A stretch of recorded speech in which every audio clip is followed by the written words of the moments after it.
9টা থেকে বিকেল 5টা পর্যন্ত বাগেরহাটে আমরা একটি কর্মসূচি দিয়েছিলাম, অবরোধ কর্মকর্তা। সেই অবরোধ বাগেরহাটের সর্বসাধারণ জনগণ আমাদের সাথে রাস্তায় নেমে এসেছিল। বাগেরহাটের এমনকি জেলা প্রশাসক সাহেব পর্যন্ত আমাদের এই ডাকে সাড়া দিয়ে ওনারা অফিস খোলা রাখেন নাই।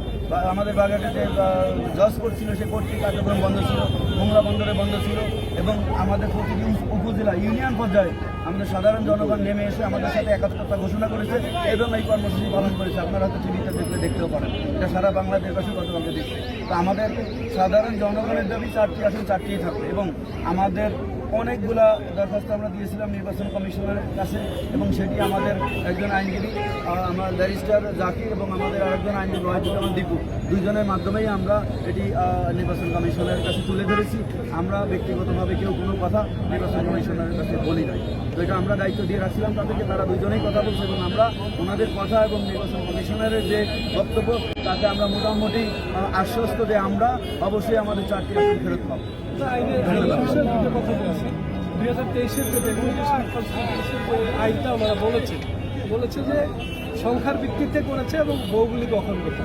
দেখেন, সংখ্যার ভিত্তিতে যদি করা হয়, সর্বশেষ 2022 সালে যে আদমশুমারি হয়েছে সেখানে ওনারা বলছে 4,20,000 লোক। আমরা অসংখ্য আসন দেখেছি বাংলাদেশের বিভিন্ন জায়গায়, যেটি একটি উপজেলা নিয়ে গঠিত এবং সেখানে 2 লাখের নিচেও ভোট আছে। সেখানে তারা হাত না দিয়ে কিন্তু বাগেরহাটকে তারা স্পেসিফিকভাবে 4টি আসন কমিয়ে 3টি আসন করা হয়েছে। এবং আমরা বলেছি article 7 of the constitution violate করা হয়েছে, will of the people has violated here, 27 of the constitution যদি equality before the law all of the people, সেটাও তারা ভায়োলেশন করেছে। এটা নির্বাচন কমিশন করতে পারে না। কারণ হচ্ছে নির্বাচন কমিশন গঠিত অন্তর্বর্তী সরকারের এই একটা জুলাই বিপ্লবের পরে যেখানে বৈষম্যহীন একটি সমাজ গঠন করার জন্য, দেশ গঠন করার জন্য, মানবিক বাংলাদেশ গঠন করার জন্য, সেখানে এই যে কনস্টিটিউশন ভায়োলেট করলো নির্বাচন কমিশন নিজেই, এবং তারা যে 2023-এর যে আইনটি দিয়েছে সেটিও তারা ভায়োলেট করেছে। সুতরাং এটি হতে পারে না, এটি আমরা বলেছি। এবং তাদের কাজ জনগণের ক্ষমতা জনগণের কাছে ফিরে যাও, সেই জায়গায় তারা এটি করতে পারে না। ধন্যবাদ সবাই।